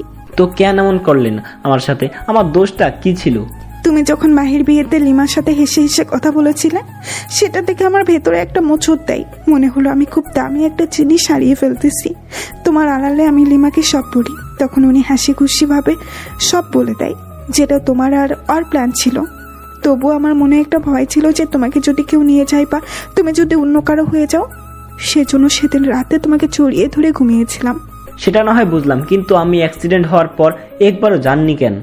গিয়েছি, সেটা তুমি দেখার আড়ালে। তুমি যখন ঘুমাতে তখন যেতাম, আব্বু আমার সাথে কথা বলে তোমার মাথায় হাত বুলিয়ে দিয়ে আবার চলে আসতাম। কিন্তু এত নাটক করার মানে কি? জুয়েল, তুমি যখন চাকরিটা পাইছো তখন আমি কি পরিমাণ খুশি হয়েছি তা বলে বোঝাতে পারবো না। কিন্তু দুঃখের বিষয়, তুমি তোমার চাকরির ব্যাপারে কিছুই বলনি, উল্টো লিমাই আমাকে বলেছে। তখন বলিনি ঠিক আছে, কিন্তু বাসায় এসে তো বলতাম। আমি ভাবছিলাম মিষ্টি কিনে নিয়ে গিয়ে আব্বু আম্মু আর আপনাকে একসাথেই খবরটা দিব। সেটা না হয় ঠিক আছে, কিন্তু একবার কল করে বললে কি এমন ক্ষতি হয়ে যেত? ক্ষতি হতো না, ইচ্ছা ছিল বাসায় গিয়ে বলবো। আচ্ছা, সেদিন রাতে আমাকে এত অপমান কেন করলেন তাহলে? জুয়েল, আমি জানি তুমি অনেক ভালো, তোমাকে হিট করার মতো কোনো কথা আমার কাছে ছিল না, তাই সেদিন আবল তাবল কি বলছি নিজেও জানি না। তো কেন বললেন? তোমার ভাইয়া যখন ছিল তখন আমাদের মাঝে খুব ভালো একটা সম্পর্ক ছিল, কিন্তু তুমি প্রতিদিন কাজ থেকে এসে ফ্লোরে ঘুমিয়ে যেতে। আপনিই তো বলেছেন আপনি আমাকে মেনে নিতে পারবেন না, সেজন্যই তো ফ্লোরে থাকতাম। জুয়েল, জানো তোমার ভাইয়াকে এত ভালোবেসেছিলাম যে তোমার ভাইয়ার জায়গায় অন্য কাউকে কোনোদিন কল্পনাও করতে পারি না, তাই তোমাকে কথাগুলো বললাম। কিন্তু সত্যি কথা হচ্ছে, এইভাবে তো আর লাইফ যায় না। তো আমাকে বলতেন। সব কথা মুখে বলতে নেই, কিছু কথা বুঝে নিতে হয়। তুমি যদি ফ্লোরে না থেকে খাটে থাকতে, আমি কি কিছু করতে পারতাম? সেটা না হয় পারতেন না, কিন্তু পরে বলতেন সব পুরুষ সমান, শুধু মেয়েদের সাথে থাকতে চায়। মোটেও না। তো এত কিছু করার কারণটা কি? দেখলাম। কি দেখলেন? আমার বরটা আমাকে ভালোবাসে কিনা। তাই নাকি? হুম। তো কি রেজাল্ট পেলেন? সেটা জানি না, তবে এটা মনে হচ্ছে পৃথিবীর ভাগ্যবতী নারীদের মধ্যে আমি একজন, যে তোমার ভাইয়ার মতো ছেলেকে পেয়েছি। নিজের বাবা মায়ের চাইতেও 3 গুণ ভালো শ্বশুর শাশুড়ি পেয়েছি, আর সেরা ভাগ্যবতীতে এই জন্য সবশেষে তোমাকে পেয়েছি। আমি কি বলবো বুঝতে পারছি না। খুব ভালোবাসি তোমায়, বলে বুঝাতে পারবো না। কিন্তু আপনি যে বললেন অন্য কোনো মেয়েকে বিয়ে করতে, আমি তো আইমানকে বলে দিচ্ছি অন্য মেয়ে খুঁজতে। ওই কি বললে তুমি? খুন করে ফেলবো? কেন, আপনি তো বললেন। আমি বললেই কি করতে হবে? আপনার আবদার না রেখে পারি? খুব ভালোবাসি তোমায়, পারবো না তোমাকে ছাড়া থাকতে, পারবো না তোমাকে অন্য কারো হতে দিতে। আমি চুপ করে রইলাম, ভাবতেছি আপনাকে এখন কি বলে ডাকবো, ভাবি নাকি অবন্তী? মায়ের খাবা কিন্তু, ভাবি কেন ডাকবে? আচ্ছা, মাঝে মধ্যে ভাবি ডাকিও। ভাবি ডাক শোনার মাঝে অন্যরকম একটা আনন্দ আছে। ও তাই নাকি? বাট একটা সত্য আছে। কি সেটা? আজ থেকে আপনি নয়, তুমি করে বলতে হবে। কিছুক্ষণ চুপ করে রইলাম। এই জুয়েল, চুপ করে আছো কেন? ভাবতেছি। কি ভাবছো? আব্বু আম্মুর ইচ্ছাটা কিভাবে পূরণ করব, আজ থেকে কার্যক্রম শুরু হবে কিনা সেটা ভাবছি। কোন ইচ্ছা? ওই যে নাতি নাতনির ইচ্ছাটা। অবন্তী লজ্জায় লাল হয়ে গেল, তারপর বলল, আই একদম ফাজলামো করবে না। ফাজলামো করি তাই না? এই কথা বলেই অবন্তীর হাতটা ধরে একটা টান দিলাম। অবন্তী নিজেকে কন্ট্রোল করতে না পেরে আমার বুকের উপর এসে পড়লো। এই জুয়েল। বলো। শোনো শোনো, তোমার না অনেক ইচ্ছা ধুমধাম করে বিয়ে করা? ছিল, বাট এখন বলে লাভ কি? লাভ আছে, আমাদের বিয়েটা আবারও হবে, অ্যান্ড সেটা তোমার ইচ্ছা মতোই। অনেক টাকা লাগবে, কিন্তু পাবো কোথায়? সেটা তুমি জানো, বাট যদি বিয়ের অনুষ্ঠান না হয় তাহলে কিন্তু আমি তোমাদের বাসায় যাব না, আর আমাকে টাচও করতে দিব না। এটা কেমন কথা? যেটা বলেছি সেটাই হবে। আরে ধুর, এই মুহূর্তে টাকা কই পাবো, আর আব্বু আম্মুকে কি বলবো? আচ্ছা, আব্বু আম্মুকে বোঝানোর দায়িত্ব আমার। আচ্ছা দেখি কি করা যায়। দেখো, আর এখন নিচে থাকবা। মানে সবকিছুতেই ঠিক আছে, নিচে কেন? কোনো কিছুই ঠিক নেই। বলছি না, অনুষ্ঠান ছাড়া তোমার মনের আশা পূরণ হওয়া ছাড়া খাটে উঠতে দিব না। এটা কোনো কথা? নিচে থেকে থেকে আমার সমস্যা হয়ে গেছে, প্লিজ আমাকে অন্তত উপরে থাকতে দাও। ওকে দিব, বাট একটা শর্ত আছে। আবার কি শর্ত? আমাকে টাচ করতে পারবে না, দুজনের মাঝখানে কোলবালিশ থাকবে। আচ্ছা বাবা, ঠিক আছে, তারপরে উপরে থাকি। ওকে, ওই পাশে গিয়ে শুয়ে পড়ো। আপনি ঘুমাবেন না? বলছি না তুমি করে বলতে। Oh sorry. তুমি ঘুমাও, আমি পরে ঘুমাবো। কি আর করার, মাঝখানে একটা কোলবালিশ দিয়ে ঘুমিয়ে গেলাম। আমি আবার সবসময় কোলবালিশ জড়িয়ে ধরে ঘুমাই। রাতের বেলা মনে হচ্ছে কোলবালিশ নড়াচড়া করছে, কিন্তু কোলবালিশ এত নরম কিভাবে হয়? আস্তে করে তাকিয়ে দেখি কোলবালিশ নিচে পড়ে আছে, আর অবন্তী আমাকে জড়িয়ে ধরে ঘুমিয়ে আছে। এজন্যই তো বলি কোলবালিশ এত নরম কেন। এটা যে আসল কোলবালিশ। যাই হোক, আমিও কোলবালিশ জড়িয়ে ধরে ঘুমিয়ে আছি। সকালে ঘুম থেকে উঠলাম কারো মিষ্টি হাসি দেখে, বাহ, ভেজা চুল দেখে আবার ক্রাশ খেলাম। উঠে ফ্রেশ হয়ে নিলাম, তারপর নাস্তা করে আবার রুমে এসে অফিসের জন্য রেডি হয়ে নিলাম। অবন্তী রুমে আসলো। আই, তুমি কি এখন চলে যাবে? আচ্ছা, সাবধানে যেও, আর যাওয়ার পর আমাকে একটা কল দিও। ওকে? ওকে, ওইটা কি দেখেন তো? কোনটা? এই কথা বলে আমি ওইদিকে ইশারা করেছি। অবন্তী সেদিকে তাকালো, আর আমি এই সুযোগে ওর গালে একটা ভালোবাসার স্পর্শ দিলাম। অবন্তী লজ্জায় লাল হয়ে গেল। এটা কি করলে? কোনটা? এই যে এক্ষুনি দিলা। আমার বউকে আমি দিয়েছি, আপনার সমস্যা কোথায়? অবন্তী হাসতে শুরু করলো। এই রাতে আসবো? জি না মশাই, আপনি আর এই বাসায় আসবেন না। আবার বিয়ের জন্য প্রিপারেশন নেই। নতুন বউ সেজে আমাদের বাসায় যাব, তখন পেট ভরে আদর করিয়েন। এর আগে যাতে আপনার চেহারাও না দেখি। আমাকে ছাড়া থাকতে পারবে? না পারার কি আছে? এই, তুমি বকবক না করে অফিসে যাও, দেরি হয়ে যাচ্ছে। আর হ্যাঁ, আমি আব্বু আম্মুকে আবার বলে দিব। ওকে। অবন্তীর কাছ থেকে বিদায় নিয়ে বেরিয়ে গেলাম। আজকে অন্যরকম ভালো লাগা কাজ করতেছে। তারপর অফিস চলে গেলাম। সারাদিন অফিসে কাজ করলাম। এর মধ্যে বেশ কয়েকবার অবন্তীর সাথে কথা হলো। বিকালবেলা আইমানকে কল দিয়ে আসতে বললাম। ওর সাথে দেখা করে কিছুক্ষণ আড্ডা দিলাম। অবন্তীর কথাগুলো বলতে লাগলাম। যাক বাবা, বেঁচে গেলাম। জানিস জুয়েল, আমি কত টেনশনে ছিলাম। আরে আমিও তো অনেক টেনশনে ছিলাম। যে অবন্তী আব্বু আম্মুকে ছাড়া কিচ্ছু বোঝে না, সে কি করে আব্বু আম্মুকে ছাড়া থাকবে? সেটাই। যাই হোক, সবকিছু মিটমাট হয়েছে। না রে, আরো বড় একটা প্যারায় ফেলেছে আমাকে। আবার কি? আমাদের বিয়ে তো কোনো অনুষ্ঠান হয়নি, আবার অনেকে জানেও না। তাই অবন্তী চাইছে বড় করে অনুষ্ঠান করে ওরে আবার নতুন করে বউ সাজিয়ে নিয়ে যেতে। ভালো তো, তোরও তো ইচ্ছে ছিল ভালোভাবে বিয়েটা করা। ইচ্ছে তো ছিল, কিন্তু এখন টাকা কোথায় পাবো? অনেক টাকার দরকার। টাকা তো লাগবেই, টাকা ছাড়া কিছুই হবে না।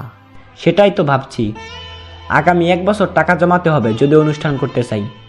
আরে না, এটা পসিবল হবে না। তুই কি 1 বছর অবন্তীকে ওর বাবা বাসায় রেখে দিবি? এটা কিছুতেই হয় না। জুয়েল, আমার মাথায় একটা বুদ্ধি এসেছে। কি? তুই তোর অফিস থেকে লোন নে, তাহলে তোর বেতন থেকে প্রতি মাসে একটা করে পার্সেন্টেজ ওরা রেখে দিবে। এতে করে তোর উপর খুব প্রেসার পড়বে না। জয়েন করেছি অল্প কিছুদিন হলো, এখন কি লোন দিবে? পুরাতন চাকরিজীবী ছাড়া লোন দেয় না। আরে বেটা, তুই লিমার সাথে কথা বল। দেখি। তারপর আর কিছু কথাবার্তা বলে বাসায় চলে আসলাম। রুমে গিয়ে ফ্রেশ হয়ে সোফায় শুয়ে গেলাম। আব্বু আম্মু বসে বসে টিভি দেখতেছে। আমি গিয়ে বাবার পাশে বসলাম। কিরে, কি অবস্থা? চাকরি কেমন চলছে? এই তো ভালোই। আমার মেয়ে কেমন আছে? ভালো। তোমাদের সাথে কথা হয়নি? সব সময় হয়। তুই নাকি মহা ধুমধামে বিয়ে করতে চাস? এইগুলো কি বলো? লজ্জায় আমার অবস্থা শেষ। ঠিকই তো বললাম। তোর নাকি সেই ছোটবেলা থেকে স্বপ্ন মহা ধুমধাম করে বিয়ে করবি, এখন আবার সেই ইচ্ছেটা জেগে উঠেছে? ধুর, এখানে বসবই না। আমি উঠে চলে গেলাম। বাবা বসে বসে হাসছে। আমি আম্মুর কাছে গেলাম। আম্মু রান্না করতেছে। কি রে, বাবার কাছ থেকে চলে আসলি কেন? আরে ধুর, আব্বু শুধু উল্টাপাল্টা কথা বলে। ঠিকই তো বলছে। আম্মু তুমিও বলছো? ধুর। আমি রুমে গেলাম। রুমে এসে বসে রইলাম। চারপাশে যেন অবন্তীর স্মৃতিগুলো ছড়িয়ে আছে। আমি অবন্তীকে কল দিলাম। কি করেন? একজনের কথা ভাবতেছিলাম, আর উনিই কল দিল। আমিও খুব মিস করছি, প্লিজ চলে আসো, অনুষ্ঠান পরে করব। জি না সাহেব, সেটা হচ্ছে না। আমার উপরে বেশি প্রেশার হয়ে যাচ্ছে না? আমার বলের উপরে প্রেশার পড়বে, এতে আপনার সমস্যা কোথায়? সত্যি মিস করছি। আমিও করছি। ওকে রাখি, কল কেটে দিলাম। অবন্তীর কথা ভাবতেছি এমন সময় আম্মু রুমে চলে আসলো, ডেকে নিয়ে গেল খাওয়ার জন্য। আমি, আব্বু আর আম্মু একসাথে খাচ্ছি, এমন সময় আব্বু বলল, জানিস জুয়েল, আমি ওনার দিকে তাকালাম। আমাদের মানে তোর আম্মুর আর আমারও অনেক ইচ্ছা ছিল আমাদের ছোট ছেলের বিয়েটা অনেক সুন্দর হবে, সবাই অনেক আনন্দ করবে, কিন্তু দেখ কেমন বাবা হলাম আমি, সেই ইচ্ছেটাও পূরণ করতে পারলাম না। আব্বু এগুলো কি বলো? টাকা হলে সব করা যাবে, এতে টেনশন করার দরকার নেই। আব্বুর মন খারাপ দেখে আমি উঠে চলে গেলাম। রাতের বেলা আব্বু আম্মু ঘুমিয়ে গেছে, আমি উঠে বের হয়ে গেলাম। ভাইয়ার কাছে যাব, কয়েকদিন ভাইয়ার কাছে যেতে পারিনি, আমার ভাইটা মন খারাপ করবে। বাইরে চাঁদের আলো ছিল, আমি হেঁটে হেঁটে ভাইয়ার কবরের কাছে গেলাম। কবরে মাথা বরাবর গিয়ে বসলাম। ভাইয়ার কবরের পাশে কয়েকটা গাঁদা ফুল গাছ লাগিয়েছিলাম, সেগুলোতে ফুল ফুটেছে, দেখে মনে হচ্ছে ভাইয়া হাসতেছে। ভাইয়া কেমন আছিস? তুই হয়তো ভাবছিস আমি তোকে ভুলে গেছি। না রে ভাই, আমি তোকে ভুলিনি, সময় পাইনি তোর কাছে আসার। তোর কর্তব্যগুলো আমি অক্ষরে অক্ষরে পালন করার চেষ্টা করতেছি, কিন্তু তোর মতো পারছি না, তবুও চেষ্টা করতেছি। ভাইয়া যেখানে যাই না কেন তোর অভাবটা আমি অনুভব করি। তোর স্মৃতিগুলো আমাকে ঘুমাতে দেয় না। ঘুমাতে গেলে তোর সাথে ঘুমানোর কথা মনে পড়ে, খেতে গেলে তোর সাথে ভাগাভাগি করে খাওয়ার কথা মনে পড়ে, খেলা দেখতে গেলে তোর দলের বিরোধিতা করার কথাগুলো মনে পড়ে। আর সব আছে, ভালো একটা চাকরিও পেয়েছি, টাকা এখন নেই, হয়তো ভবিষ্যতে হবে, সব কিছু হয়তো পাবো, কিন্তু তোকে পাবো না। ভাই আমি জানি তুই আমার উপর অভিমান করে আসিস, ভাই বিশ্বাস কর, 1 সেকেন্ডের জন্য আমি তোকে ভুলিনি। তোর অবন্তীকে আমি সর্বোচ্চ চেষ্টা করেছি ভালো রাখার, পড়ালেখা করানোর, আমি সফলও হয়েছি। জানিস ভাইয়া, প্রতি রাতেই আমি মায়ের কান্নার আওয়াজ শুনতে পাই, কিন্তু আমি মাকে সান্ত্বনা দেই না। তুই আবার এটা ভাবিস না যে আমি স্বার্থপর। আমি আম্মুকে সান্ত্বনা দেই না এজন্য যে আম্মুকে সান্ত্বনা দেওয়ার মতো ভাষা আমার নেই। অবন্তী এখনো তোকে অনেক ভালোবাসে, আমাকে মেনে নিলেও অবন্তীর মনে তুই যে জায়গাটা করে নিয়েছিস সেটাতে তুই সারা জীবন থাকবি। ভাই আজকে সব আছে, শুধু তুই নেই। আর একবারের জন্য আমাদের মাঝে ফিরে আয়, দেখে যা ওদের আমি ঠিকমতো রাখতে পারছি কিনা। আর একবার এসে আমার সাথে ঝগড়া করে যা, এবার আর তোর সাথে মারামারি করব না। তুই শুধু একবার আয়। চোখ দুটো ঝাপসা হয়ে গেছে, আর কোনো কথাই আসছে না আমার মুখ দিয়ে। আরও কিছুক্ষণ ওখানে বসে কবর জিয়ারত করে বাসায় চলে আসলাম। পরের দিন ঘুম থেকে উঠে ফ্রেশ হয়ে নাস্তা করে অফিসে চলে গেলাম। 11টার দিকে লিমা আসলো। দুলা ভাই, জুয়েল নাকি এটা? মনে হয়। কি অবস্থা? ভালো না রে, বিপদে আছি। কেন, আবার কি হয়েছে? এবার তো সবকিছু ঠিকঠাক হয়ে গেছে, অবন্তী আমাকে সবকিছু বলেছে। তুই তো হারামি, কিছুই বলবি না। এখন বল আবার কি হয়েছে? আমি সবকিছু বললাম। ওরে অনেক টাকা লাগবে? লোনও তো দিবে না, কারণ নতুন জয়েন করেছি। আচ্ছা আমি ম্যানেজারকে বলে দিব, দেখ কিছু হয় কিনা। থ্যাঙ্কস দোস্ত। একটা শর্ত আছে। কিসের শর্ত? আচ্ছা বল শুনি। যদি টাকা দেয় তাহলে তোদের বাসর ঘরটা আমি সাজাবো, আমার অনেক দিনের শখ, কিন্তু কি আমাকে সাজাতেই দেয় না। আচ্ছা ঠিক আছে, তুই আগে ম্যানেজারকে বলে দেখ। ওকে। লিমা আমার ডেস্ক থেকে চলে গেল। আমি অবন্তীকে কল দিয়ে কথাটা বললাম। অবন্তী শুনেই হয়েছে, আর ঢং করতে হবে না, টাকা হাতে পেলে তারপর বলবে। এই কথা বলে মোবাইলটা রেখে দিল। লিমা কিছুক্ষণ পর ম্যানেজারের রুম থেকে বের হলো। এই জুয়েল, বল। আমি ম্যানেজারকে বলে দিয়েছি, দেখ উনি কি বলে। আচ্ছা ঠিক আছে। ম্যানেজার হয়তো তোকে ডাকবে, যদি জিজ্ঞেস করে টাকা কেন দরকার তাহলে বলবি যে বাসায় কাজ চলতেছে। ওকে। আরো একটা গুড নিউজ আছে। কি? আজকে সানি আসবে, আমি ওকে নিয়ে আসার জন্য যাচ্ছি। সানিকে? তোর দুলা ভাই, আমার হবু। বাহ, বিয়ের আগেই এত প্রেম, বিয়ের পর কি করবি? তুই আর অবন্তী যেটা করবি আমরাও সেটা করব। আমাকে একটু বলিস তোরা কি কি করিস? মায়ের খাবি ফাজিল। আচ্ছা আমি গেলাম। ওকে, আল্লাহ হাফেজ। লিমা চলে গেল। আমি বসে বসে কাজ করতে লাগলাম। দুপুর শেষ হয়ে বিকাল হয়ে গেল, কিন্তু ম্যানেজারের কোনো খবর নাই। আমি ভাবতেছি টাকা হয়তো দিবে না। ছুটি হওয়ার প্রায় 20 মিনিট আগে পিয়ন আসলো আমার কাছে। আচ্ছা ঠিক আছে, আপনি যান, আমি আসছি। এক বুক আশা নিয়ে ম্যানেজারের রুমে গেলাম। স্যার আসবো? মিস্টার জুয়েল আসুন, ভিতরে আসুন। Thank you sir. বসুন। আমি বসলাম। আপনার নাকি টাকার খুব প্রয়োজন? জি স্যার। কত? 3 লক্ষ হলে হবে। এত টাকা দিয়ে কি করবে? স্যার বাসার কাজ চলতেছে। কিন্তু মিস্টার জুয়েল, আপনি জয়েন করেছেন যে এখনো 1 মাস হয়নি, আমরা এই মুহূর্তে আপনাকে এত টাকা দিতে পারি না।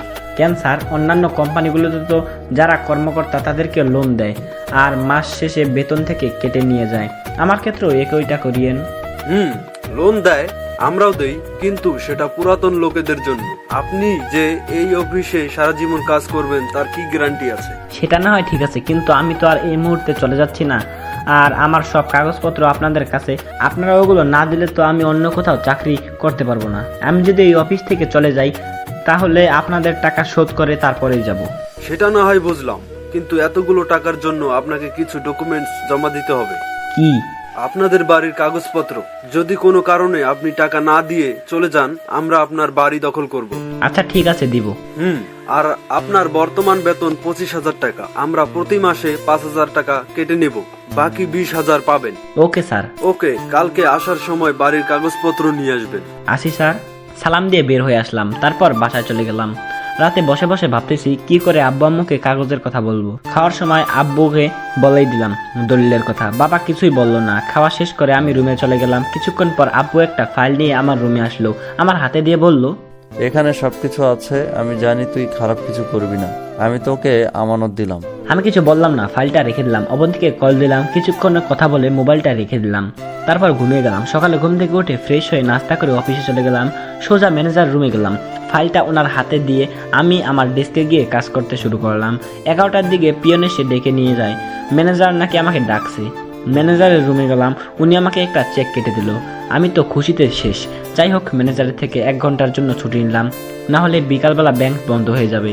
আয়মানকে কল দিয়ে আসতে বললাম। তারপর আয়মান আসলো, ওরে নিয়ে টাকাটা ব্যাংক থেকে নিয়ে আসলাম। তারপর আবার অফিসে চলে গেলাম। কাজ শেষ করে বাসায় চলে আসলাম। রাতে অবন্তীকে কল দিলাম। বলেন সাহেব, সারাদিন কোনো খোঁজখবর ছিল না। আপনার এখন মনে হয়েছে, তাই না? সরি, কাজে ছিলাম তো তাই। তুমিও তো দাওনি। মোবাইলে টাকা ছিল না। তোমারে তো বলেছিলাম টাকা পাঠাতে, বাট তুমি তো পাঠাওনি। সরি, মনে ছিল না। কয়দিন পর দেখা যাবে আমি যে তোমার বউ, সেটাও মনে থাকবে না। সেটা ভুলবো না। আচ্ছা শোনো, বলো। কালকে বিকালে একটু দেখা করিও, তোমার সাথে খুব গুরুত্বপূর্ণ কথা আছে। কি কথা এখন বলো? মোবাইলে বলা যাবে না, সরাসরি বলবো। আচ্ছা ঠিক আছে। খাইছো? না, মাত্র বাসায় আসলাম। তুমি? না, খাবো একটু পর। তুমি খেয়ে ঘুমিয়ে যাও। আচ্ছা ঠিক আছে। তারপর খাওয়া দাওয়া করে ঘুমিয়ে গেলাম। সকালে ফ্রেশ হয়ে অফিসে চলে গেলাম। এর মাঝে কয়েকবার অবন্তীকে কল দিলাম, পরে বললাম শাড়ি পরে আসতে। বিকালবেলা আমাদের কলেজের সামনেই আসতে বললাম। আমি কাজ শেষ করে সোজা কলেজের সামনে চলে গেলাম। কিছুক্ষণ পর অবন্তী আসলো। কি ব্যাপার, এত দেরি হলো কেন? এই সরি, আসলে শাড়ি পরতে দেরি হয়ে গেছে। মানে? তুমি তো জানো আমি শাড়ি পরতে পারি না, কারো না কারো হেল্প লাগে। আজকেও আম্মু বাসায় নেই, মামার বাড়ি গেছে। একটা কাজিনকে বলেছিলাম আসার জন্য, সে আসতে দেরি করে ফেললো, তাই আমাকেও দেরি হয়ে গেল। এত কষ্ট হলে শাড়ি পরার কি দরকার ছিল? না আসলে তো তোমার বলবে যে একটা রিকোয়েস্ট করেছি, সেটাও রাখেনি। আচ্ছা এবার বসো, বলো কি খাবে? আগে বলো, তুমি যে এখানে আছো আব্বু আম্মুকে বলেছো? না, বলার সময় পাইনি। আমি অফিস থেকে সোজা এখানে চলে এসেছি। এটা কোনো কথা হলো? সমস্যা নেই, আমি বাসায় গিয়ে বলে দেবো। এবার বলো কি এমন কথা যেটা মোবাইলে বলা যাবে না, সরাসরি বলতে হবে? লোন তো পেয়ে গেছি। বাহ, আগে বলনি কেন? এখন তো বললাম। এখন কথা হচ্ছে আমি কয়দিনের ছুটি নিব। ছুটি কেন? আরে পাগল, বিয়ের জন্য কেনাকাটা করতে হবে। তারপর বিয়ের অনুষ্ঠান কোন দিন হবে সেটা তো ঠিক করতে হবে, না হলে আমি আন্দাজি ছুটি কিভাবে নিব? তুমি 1 সপ্তাহের জন্য ছুটি নাও। এতদিন দিবে না, সর্বোচ্চ 3 দিন দিবে। তাহলে তোমার বিয়ে করার দরকার নেই। আরে ধুর, এগুলো কি বলো? ঠিকই তো বললাম। আচ্ছা তুমি কালকে অফিস করো, তারপর কয়েকদিনের জন্য ছুটি নিও। ওকে, শপিং কোন দিন করবে? শপিং এ যাবো পরশুদিন। আচ্ছা ঠিক আছে। আচ্ছা শোনো, বাসায় কেউ নেই, আমি চলে যাচ্ছি। রাতে মোবাইলে কথা হবে, আর পরশুদিন তো দেখা হচ্ছেই। এখন চলে যাবা? এই যাওয়ার আগে একটা দিয়ে যাও না। কি? আমি গাল দেখিয়ে দিলাম। মায়ের খাবা? বিয়ের আগে এগুলো কিচ্ছু হবে না। আসি আমি। অবন্তী চলে যাচ্ছে, আমি ওর যাওয়ার দিকে তাকিয়ে আছি আর ভিতরে ভিতরে হাসতেছি। তারপর আমিও বাসায় চলে গেলাম। রাতে আব্বু আম্মুকে সবকিছু বললাম। তোর বলা লাগবে না, অবন্তী আমাদের সব বলেছে। ও তাহলে তো ভালোই। তুই ছুটে বেশি করে নিতে পারিস কিনা দেখিস। এটাও বলেছে আমি হারামি? আমাদের আদরের হারামি। যা বাবা, তাড়াতাড়ি ঘুমিয়ে যা। তারপর রুমে গিয়ে কিছুক্ষণ অবন্তীর সাথে কথা বললাম। তারপর ঘুমিয়ে গেলাম। ঘুম থেকে উঠে ফ্রেশ হয়ে নাস্তা করে অফিসে চলে গেলাম। সোজা ম্যানেজারের রুমে গেলাম। স্যার আসতে পারি? মিস্টার জুয়েল, আসুন। ধন্যবাদ স্যার। কি অবস্থা বলেন? এই তো স্যার, আছি মোটামুটি। কিছু বলবেন নাকি? জি স্যার, একটা কথা বলার ছিল। বলেন। স্যার আমার কয়েকদিন ছুটি লাগবে, আমি দরকার হলে পরের দিনগুলোতে কাজ বাড়িয়ে করে দেব। সেটা না হয় বুঝলাম, কিন্তু ছুটি কদিনের জন্য চাচ্ছেন? স্যার 1 সপ্তাহ। এতদিন কি করবেন? আসলে স্যার আমার বিয়ে। তো বন্ধুরা, এই গল্পের দ্বিতীয় পর্বটিও আজকে এখানেই শেষ হয়ে গেল। তো এরপরে একেবারে 3টা পর্ব, অর্থাৎ পুরো গল্পটা একসাথে দেব।